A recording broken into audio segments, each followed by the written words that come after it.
다양한 정치 현안을 국대급 입담으로 풀어봅니다. 신문고.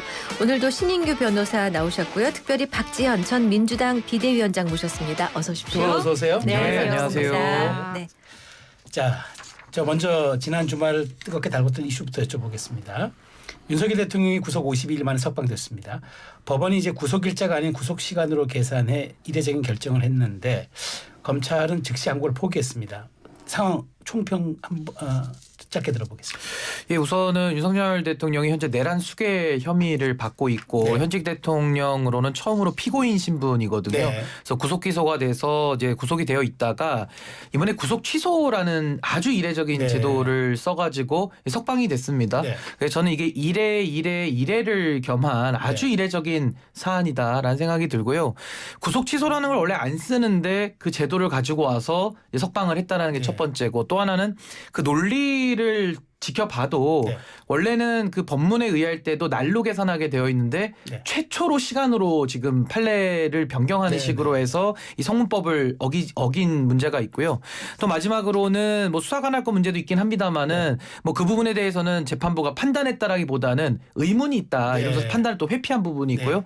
마지막으로 가장 황당한 것은 현재 명문으로 살아있는 즉시 항고 규정을 검찰총장이 지키지 않은 겁니다. 그래서 현행 법을 어겼다라는 문제도 있습니다만은 더 나아가서 대검 예규에 보면 특수본부를 만들었을 때는 그 특수본부의 업무를 독립적으로 보장하게 돼 있거든요. 이 부분까지 무너졌기 때문에 전 이례를 더한 상당히 좀 반법치적인 결정 아니냐, 저 그런 생각이 들었습니다. 네. 박지현 비대위원장님 하실 얘기를 다 해두신 것 같은데. 그러게요. 네. 제가 할 얘기를 다 해주신 것 같은데 어쨌든 윤석열 대통령이 석방되는 것을 봤죠. 저도 이제 실시간으로 봤는데 굉장히 통탄스러운 일이고요. 그러니까 이 내란 수괴가 계엄을 일으키는 것을 온 국민이 TV로 다 보았는데 그럼에도 불구하고 길거리를 다시 한번 확보하게 한다라는 것은 도저히 국민으로서도 받아들일 수 없는 그런 답변이었고, 수사팀에서도 분명히 즉시 항고해야 한다라고 이제 반발했다라고 하는데 그럼에도 불구하고 이제 이해되지 않는 그런 심우정 경찰총장의 이 결정에 대해서 저는 반드시 책임을 져야 할 것이다라고 생각합니다. 네. 자, 윤 대통령 석방이 사실상 조기 대선 국면으로 접어들려고 했던 정치권의 최대 변수로 떠올랐습니다. 민심도 요동이 치고 있죠. 먼저 오늘 나온 리얼미터 지지율 조사 결과부터 보겠습니다. 국민의힘이 42.7%, 민주당이 41%, 국민의힘은 5.1%포인트 상승했고요. 민주당은 3.2%포인트 하락했습니다. 오차 범위 내 접전입니다. 지난주 리얼미터 조사에서는 민주당이 오차 범위 밖에서 국민의힘에 앞선 바가 있는데 일주일 만에 양당 격차가 오차 범위 내로 줄어드는 것이죠. 윤 대통령 석방으로 지지층이 결집을 했고 그 여론이 일부 반영됐다는 해석도 많은데요. 여기에 대해서 두 분의 의견 여쭤보고 개요 여론조사 개요 설명드리겠습니다. 네. 근데 우선은 이 조사 시점 자체가 구속 취소 기간이 거의 끄트머리에 걸려 있는. 그러니까 7일까지 조사를 한 거예요. 그러니까 그렇습니다. 8, 9일이 석방이 되신 거예요. 예, 그래서 사실은 구속 취소로 인한 여론의 네. 출렁임은 좀 아니라고 볼 수 있을 것 같고, 지금 이 정당 지지율 아니겠습니까? 네. 이 정당 지지율은 지금까지도 계속 출렁이고 있습니다. 좀 벌어졌다가 좁혀졌다가 또 크로스가 이루어졌다가 네. 이런 식의 출렁이고 있어서 사실상 정당 지지율은 팽팽하다 이렇게 네. 보는 게 저는 맞을 것 같아서 크게 의미 부여를 할 건 아닌 것 같고, 이제 문제는 향후에 이것이 뭐 탄핵에 어떤 영향을 미칠 것이냐, 내지는 탄핵이 만약에 이루어져서 파면이 나온다면은 그 이후에 있을 조기 대선에서 이 정당 지지율이 어떻게 상관관계가 있느냐, 이 부분이 아마 많이들 또 궁금해 하실 텐데, 제가 볼 때는요 국면을 나눠서 봐야 될 것 같아요. 그래서 탄핵이 이루어지고 그러니까 파면이 결정이 나왔을 때, 또 그 이후에 대선 국면으로 열렸을 때는 지금 우리가 생각하는 것과는 또 다른 판이 또 벌어질 수가 있어서 저는 지금 국면에서는 통상적인 그런 여론의 양분화 현상을 보여주고 있다, 저는 그렇게 진단합니다. 어떻게 보세요? 그러니까 윤석열 대통령이 석방이 되었다라고 한들 그 대통령 놀이가 길어야 일주일 남은 거고요. 그러니까 이제 앞서 말씀하신 것처럼 여론조사 기간이 5일에서 7일이었지 않습니까? 근데 그 8일에서 9일에 나온 것이기 때문에 이것은 저는 여론조사 이 결과에 대해서 크게 이제 해석이 들어가 있지는 않다고 생각을 하고요. 석방 이후의 조사를 좀 더 주의 깊게 봐야 할 거라고 생각을 합니다. 그리고 이 석방이 선거에 영향을 미칠 이유는 전혀 없다고 생각을 하고요. 탄핵은 당연한 결론인 거죠, 사실상. 네. 자, 근데 조사 기호 말씀드리겠습니다.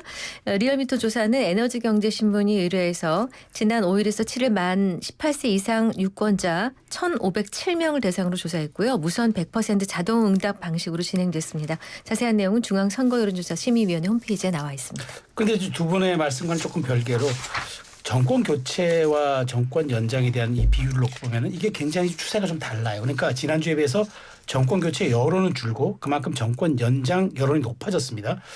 5%포인트 정도 높아진 건데, 그러니까 교체와 연장이 이제 16.1%에서 이제 6.4%포인트까지 이른바 오차범위 이내라고 할 수 있을 정도의 근접한 근사치를 보여주고 있는데, 물론 조사 기간이 이제 7일이었기 때문에 일부 반영이 됐을 거라는 얘기가 있습니다만은 어찌됐건 이 흐름은 조금 예사롭지 않다는 느낌을 주는데 신 변호사는 어떻게 보세요?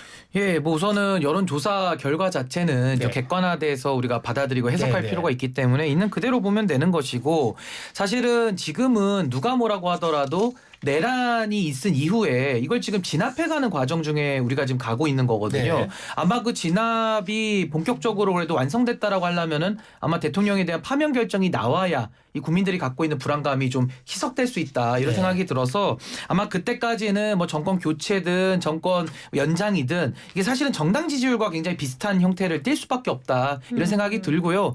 만약에 이제 파면이 이루어지고 나면은 그때부터는 윤석열 변수가 사라집니다. 그때부터는 전형적으로 이제는 대선이라고 하는 조기 대선이 열리고 미래지향적인 투표가 형성이 되면서 인물 경쟁력을 가지고 판단할 수밖에 없거든요. 그렇게 됐을 때는 지금 이제 주요 정치인들 지지도 조사를 하지 않습니까? 네. 아마 그 부분이 앞으로는 좀 더 많은 영향을 정치권에 주지 않을까, 전 그렇게 보고 있습니다. 네네. 근데 대통령의 석방으로 정치권의 당황한 기색이 역력합니다. 먼저 대통령 구속 취소. 지난 7일 이 소식을 듣고 가장 당황했을 인물은 누구일까요? 저는 이 질문 보자마자 한동훈 대표이지 않을까라고 생각을 했는데요. 그랬어요? 네. 네, 뭐 어쨌든 국민의힘의 지지율이 지금까지 그래도 민주당과 비등비등하게 나왔던 이유는 민주당과 그래도 조금은 다른 이야기를 할 수 있는 뭐 유승민 전 대표나 뭐 이제 한동훈 전 대표나 뭐 이런 분들이 있었기 때문에 저는 그래도 이 정도의 지지율이 나오는 게 가능했다고 생각을 하거든요. 근데 계엄 당시 한동훈 대표의 역할이 분명히 컸고 민주주의를 지키기 위한 당연하지만 위대한 결단이었다라는 건 부정할 수 없을 겁니다. 근데 윤석열 대통령이 구치소에서 교도소로 가는 그 당연한 루트에서 갑작스러운 구속 취소 소식은 아무래도 한동훈 대표에게 가장 당황스러운 소식이지 않을 수 없지 않았을까라는 생각이 근데 들죠. 최근의 지지율은 한동훈 전 대표가 반영되지 않는 지지율 아닐까요? 당 지지율은? 네, 이제 그렇다고 하더라도 이제 민주당과 비교했을 때 그동안 민주당에서는 이제 이재명 대표의 이제 단일 체제라고 보여졌을 텐데, 그럼에도 불구하고 이제 국민의힘에서는 다음 대선 후보 주자가 누구냐라고 했을 때 여러 명의 이름이 거론되지 않습니까? 그러니까 윤석열 외에 다른 대안들이 이만큼 있다라는 것에 있어서의 그런 지지율이 저는 분명히 있었다라고 보여집니다. 우리 신 변호사 누구라고 보세요? 근데 이거는 뭐 한 명을 뽑기는 어렵고 네. 사실 국민의힘이 지금까지 이 탄핵을 막기 위한 여러 정치적인 행동을 하지 않았습니까? 네. 거기에는 이제 두 부류가 있는 거죠. 정말 윤석열 대통령 중심으로 이 탄핵을 막고자 하는 사람이 네. 절반 정도 있을 거고, 나머지 절반은 이제 소위 말해서 본인들의 미래 권력을 원했던 여권의 잠재적 주자들은 뭐 겉으로야 그걸 노골적으로 표현할 수는 없겠지만은 속마음은 이미 다 그들의 행보를 통해서 다 국민들이 알고 있었거든요. 심지어 뭐 이준석 의원이나 저 안철수 의원 같은 경우는 대선 출마 선언문도 이미 써서 발표까지 다 이렇게 네. 해버렸습니다. 물론 뭐 사실상이라는 이름이 붙긴 했습니다만은. 그렇기 때문에 사실 뭐 한동훈 대표도 책도 쓰고 강연도 다니면서 누가 봐도 차기 그 대선을 향한 행보를 해왔기 때문에 네. 아마 가장 당황했을 것 같고, 또 하나는 한동훈 대표 입장에서는 윤석열 대통령하고는 뭐 원튼 안 원튼 각을 세우면서 뭐 당시에 내란 상황 일어났을 때도 뭐 체포하니 많이 이런 얘기들이 좀 나오지 않았습니까? 그렇다 보니 지금 윤석열 대통령 석방 소식을 듣고 나면 가장 당황하고 당혹스러울 사람은 지금으로서는 한동훈 전 대표일 수밖에 없다라는 생각이 듭니다. 그래도 한동훈 전 대표 아주 구속 취소 결정 자연스러운 일이고 언젠가 윤 대통령 뵐 기회 있으면은 좋게 한번 뭐 인사 뭐 좋겠다 이런 얘기까지 했는데 한 전 대표는 별로 미동도 안 하는 그런 모습 같아요. 뭐 정치적 수사죠. 그러니까 당대표가 어쨌든 경선을 거치게 되면 당원들의 지지를 받아야 되니까 여기서 갑자기 계엄은 잘못됐고 위헌이란 입장을 고수하면서 윤석열 대통령 구속 취소를 취소해라 이렇게 말할 수는 없지 않겠습니까? 그러다 보니 마음에 있는 소리를 다 말할 수 없는 약간의 좀 난처한 그런 국면도 좀 읽혀져서 네. 아마 겉과 속이 좀 다른 얘기들을 지금 많이 할 수밖에 없는 상황이다. 네. 아마 그 상황을 국민들이 다 넓게 보고 계실 거라고 저는 생각합니다. 네. 자, 대통령이 한남동으로 이제 돌아왔기 때문에 관저 정치를 시작하게 될 거다. 이런 전망이 나오고 있습니다. 대통령 구속된 당일 그 A4용지 2장 분량 메시지를 내놨었거든요. 네. 대통령의 관저 정치, 여야의 손익도 한번 계산을 해봐야 될 것 같거든요. 사실 관저 정치를 벌써 시작을 했더라고요. 네, 어젯밤에 뭐 권영세 비대위원장이랑 권성동 원내대표가 찾아갔었고 뭐 윤 대통령은 당을 이끌어줘서 고맙다라는 네. 이야기를 했다라는 보도가 나왔는데 사실상 이런 모습들이 국민의힘에서 이제 손해를 계산했을 때는 엄청난 손해죠. 그러니까 윤석열 대통령과 어떻게든 빨리 선긋기를 해야만 네. 이 다음에 있을 대선에서도 조금의 희망이 보일까 말까인데 선긋기가 굉장히 애매해진 상황이 되어버렸지 않습니까? 그 부분에 있어서는 국민의힘은 그리고 이제 국민의힘에 좀 더 이제 합리적인 지지자분들은 아 진짜 망했다라고 생각을 하시지 않을까라는 생각이 들고요. 그러니까 국민의힘 입장에서는 사실상 지금 이 윤석열 대통령의 구속 취소 결정이 석방은 대선 준비는커녕 이제 탄핵과 동시에 정당 문 닫을 준비해야 되는 거 아닌가라는 생각이 들 수밖에 없죠. 근데 이재명 대표가 최근에 이제 그 통합에 저해하는 발언을 또 했고 여러 가지 이제 좀 최근에 이제 여러 논란이 좀 있었는데 또 윤석열 대통령의 석방이 또 이재명 대표의 그 좀 실책을 덮어줘서 이재명 대표에게 매우 유리한 환경이 조성됐다라는 또 분석은 어떻게 보세요? 그러니까 이거를 등가로 두면 안 된다라고 생각을 해요. 그러니까 내란 수계의 윤석열의 한 짓과 그런 한 행동, 그 정말 최대 사형까지 정말 그 판결을 내릴 수 있는 윤석열 대통령의 일과 이재명 대표의 그 당내 분열을 같은 등가에 둬서는 안 될 거라고 생각을 하고요. 이재명 대표의 그 당내 분열에 있어서는 그거에 또 따로 이제 사과를 하실 필요는 있다고 생각은 합니다. 네. 네. 네. 자, 여기서 잠깐만 저희가 광고를 듣고 와야 될 네, 시간이 네. 벌써 됐습니다. 잠시만요. 네, 이슈앤피플 월요일 순서 함께하고 계신 지금 시각 2시 33분입니다. 자, 오늘 신인규 변호사 그리고 박지원 전 민주당 비대위원장 모시고 얘기 나누고 있습니다. 자, 윤 대통령 석방이 가져올 또 하나의 영향 한번 짚어볼게요. 최상목 권한대행이 사실 국회에서 이제 추천한 헌법재판관 이제 마은혁 후보는 빼고 이제 두 분 임명하면서 이제 8인 체제가 되지 않았습니까? 근데 사실 이걸 안 했다는 이유로 이제 한덕수 총리가 탄핵이 됐단 말이에요. 그런데 이런 상황에서 미묘한 상황에서 한덕수 총리에 대한 탄핵 여부가 아직 나오지도 않은 상황에서 대통령이 먼저 일단 구속 취소가 돼서 나와서 조금 이거는 최대행한테 조금 좀 당황스러운 측면도 있지 않을까라는 그런 좀 분석도 있더라고요. 글쎄요, 뭐 최대행은 윤석열 대통령이 구속이 돼 있을 때도 사실상 아바타처럼 기능을 했거든요. 그래서 예를 들면 마은혁 헌법재판관은 헌법재판소가 임명하라고 해도 하지 않았고요. 그러니까 헌법을 어겼고요. 동시에 대행으로서 경찰 인사 이런 거는 자제해야 되거든요. 네. 근데 굳이 또 경찰 인사는 했거든요. 그렇기 때문에 오히려 최상목 대행 입장에서는 윤석열 대통령 석방으로 오히려 전 더 자신감을 얻을 수도 있지 않을까를 상당히 좀 우려하고 있습니다. 자신감? 자신감. 네. 그러니까 지금의 그 스탠스를 또 유지하겠다라는 그런 자신감을 더 얻는 것이 아닌가라는 걸 굉장히 좀 우려스럽게 전 좀 바라보고 있습니다. 근데 그 사실 어쨌든 6인 체제에서 2명을 임명했기 때문에 8인 체제가 돼서 윤 대통령 탄핵 심판이 정상적으로 심리가 이루어질 수 있도록 길을 열어준 건 최대행이다 이런 또 지적도 있지 않습니까? 뭐 그런 지적도 있기는 한데요. 앞서 이제 신인구 변호사님께서 자신감 얘기도 하셨는데 그 자신감이 과연 며칠이나 갈 수 있을지는 잘 모르겠습니다만 그 2명을 임명하는 것은 사실 국회의 몫이기 때문에 당연히 해야 하는 것이고 사실상 마은혁 후보도 하라고 했는데 안 하고 있는 거잖아요. 그 측면에 있어서는 저는 지금 최상목 권한대행이 이 탄핵 심판에 길을 열어줬다라고 말하기는 어렵고 정말 최소한의 역할만 하고 있다라고 네. 보여지는 것 같습니다. 네. 자, 혹시 있을 조기 대선 국면에서 대통령이 특정 후보를 지지하는 양상이 나타날까요? 일단 지난 국민의힘 당대표 경선 때는 대통령이 이 나경원 후보 말고 김기현 대표를 밀었고 작년 대표 경선 때도 원희룡 후보를 밀었습니다. 윤심과 달리 한동훈 전 대표가 이제 되긴 했습니다만 대통령이 여당 대선 후보를 지지한다는 가정하에 지금 거론된 후보들 중에 누구를 밀 것 같으세요? 김문수, 오세훈, 홍준표, 한동훈 중에서?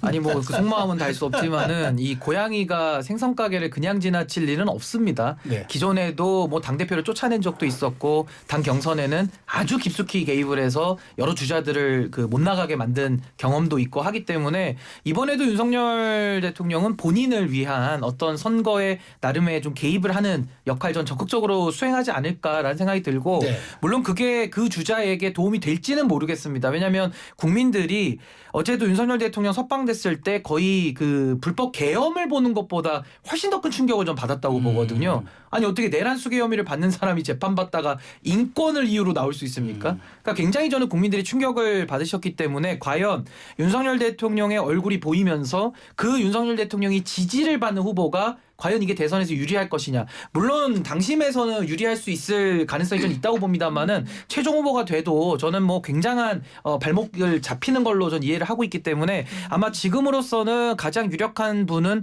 아마 김문수 노동부 장관이 아닐까 싶고 그 수혜자. 예, 수혜자는 그럴 거라고 보고 어차피 김문수 장관은 당내 후보는 윤석열 대통령 도움 없이도 지금도 지지율이 가장 높게 나오고 있기 때문에 뭐 큰 영향은 없는 상황이거든요. 네. 그래서 그랬을 때 이제 아마 김문수 후보가 당의 후보가 돼서 대선을 치른다면은 전 상당한 저는 장애물로 좀 작용할 가능성이 높다 이렇게 봅니다. 그럼 민주당에서는 가장 그 대통령의 의중과 상관없이 가장 국민의힘 내부에서 만약 조기 대선이 있다 그럴 경우 확장성 있는 후보로 누가 보세요?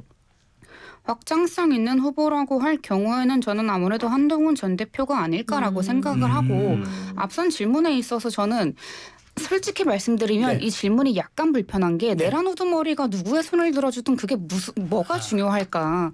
그러니까 이미 감옥에 있을 사람이고 이미 정말 우리 국민의 입장에서 이 사람은 범죄자다라고 낙인을 찍은 사람인데도 불구하고 그거를 상상하는 게 과연 정의로울까라는 질문을 조금 다시 한번 드려봐야 되지 않을까라는 생각도 아직은 내란 들었습니다. 우두머리 혐의를 받고 있지 형이 확정된 것은 아니니까. 그건 맞지만 네. 저희가 이미 다 보지 않았으니까.